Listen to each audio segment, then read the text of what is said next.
I am finally accepting that this season of my life feels less like a glow up and more like an emotional eviction. Literally, no one prepares you for everything in your life to be shifting at the same time. And it can feel emotionally overwhelming. And I'm working hard not to confuse transition with failure. So if you're one of those girlies who's experiencing massive change in your life and you've been feeling a little bit overwhelmed, grab a pen, tag a friend, because in this video, we are diving into all the things about growth that no one talks about. Hi, if you're new here, I'm Coach Kala Simmons. I'm a confidence and authenticity coach, and I help Black women to stop toxic cycles, reclaim their narrative, and step into their main character era with clarity, confidence, and ownership. And in this series, Main Character in Motion, I am sharing with you in real time the things that I'm navigating and sharing my process for how I'm making it through. And so this week, what I've really sat with is the heaviness that comes with growth. It's been a lot, y'all. Over just the last 3 weeks, forget the year behind us. My kids are both graduating from high school in the next 2 weeks. They're a year apart, so we expected to have another year. So that was sudden. One of my closest friends at work got a promotion. And so he's doing great. And I'm so proud.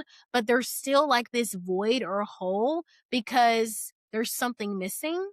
One of my team members also got a promotion. So she left. My emotional support system is evolving. And if I'm real with y'all, I'm outgrowing the version of me that I'm most comfortable with. I am expanding and growing as a coach and a leader and a woman.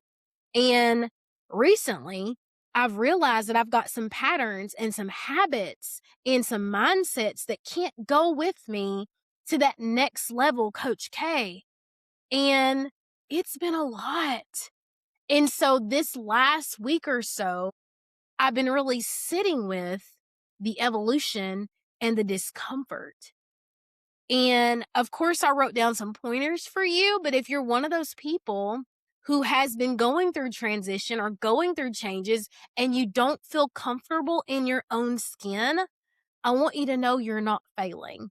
You're just restructuring, and that is okay.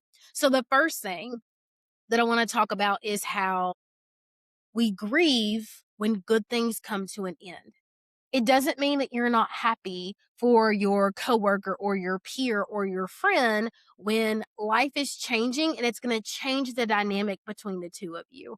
It could be that you're going to a new job or your friend is leaving or your friend is having a baby and you know it's going to change the amount of time you spend together or they're getting married. Whatever it is, there is a level of grief that comes with change because when you have emotional intimacy with someone or you are connected with someone, it becomes wired in your brain that, you know what? I know I can talk to them. I know I can lean on them, and this is consistent for me. And as humans, we like consistent connection. And so if you're experiencing that grief, then it's okay. It doesn't mean you're not happy for them. It doesn't make you a bad friend. In the Let Them Theory book by Mel Robbins, she talks about the let me process. And especially in adult relationships, we often think that it's going to flow the same way it did when we were kids and everybody was on the timeline or on the same timeline. But as adults, everybody's kind of running their own race at their own pace. So we get to now be responsible for saying, hey, let's get something on the books. Let's go grab dinner. Let's go grab lunch. Can you FaceTime if you want to maintain that relationship and being okay when the people that they're in better proximity with become their group because it's a part of it. It also opens a space for you to connect with someone else, even if that's scary right now. So, the first thing I want to teach you is that we grieve when good things come to an end, and that doesn't make you a bad person. The second thing is becoming her requires the release of old roles and routines and attachments. So as I've started to grow, I've recognized that it requires that my boundaries are stronger. It requires that I say no more, that I assess my bandwidth more frequently so I'm not able to show up as big as I used to because I'm doing back end work on me. And that has definitely impacted my relationships because what you allow will continue. And so in many areas, I have sheltered people from stuff. I've picked up their slack. I have ignored disrespect. And the version of me that I'm becoming requires that I anchor down on my time and that I don't allow people access to me without truly assessing how it's beneficial for both of us. So I'm scheduling phone calls, or I'm like, we've talked about this before. I can't allow this. And it's caused some people to fall away from me. It's caused some people to push back, and I'm okay with that. Lots of tears because if you know me, y'all know that I love so hard. At the same time, I want to ensure that I am not making more deposits into a friendship bank or to a relationship bank than a person is willing to meet me at, right? Like, I can't think of another way to say it, but it's just important to me that I'm being equal in that distribution.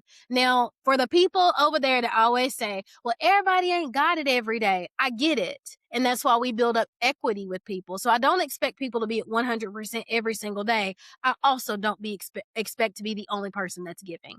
Cool? Cool. And then lastly, um, emotional overwhelm doesn't always mean that you're failing. Sometimes it means that we're restructuring. And so, as I have learned to not cling on to things that are just naturally falling away, as I have started to allow myself to sit with the discomfort, I'm realizing that the conversations that I'm having, the relationships that are ending, the things that are shifting, it is necessary for my good.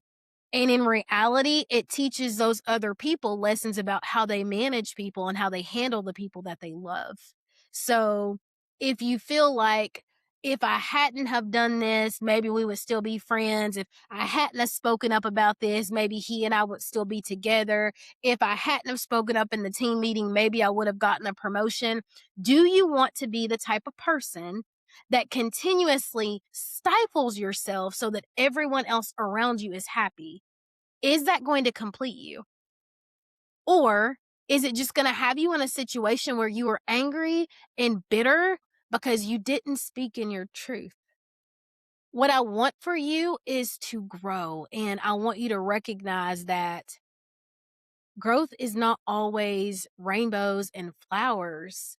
Lots of times it's loneliness and discomfort and getting to know this next version of you. And that's exactly where I am right now. So if I seem a little weird or a little off, it's not anything that you've done. It's me getting to know me again in real time. Drop some hearts down in the comments if you can relate to experiencing massive growth or massive transition all at once. And you were like, oh, I thought it was just me. Because it's definitely not.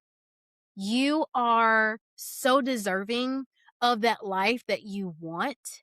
And I hope you know that all of this is going to be worth it. If you want someone to walk on this journey with you, drop coach down in the comments. I would love to connect with you, be your accountability partner in staying on task.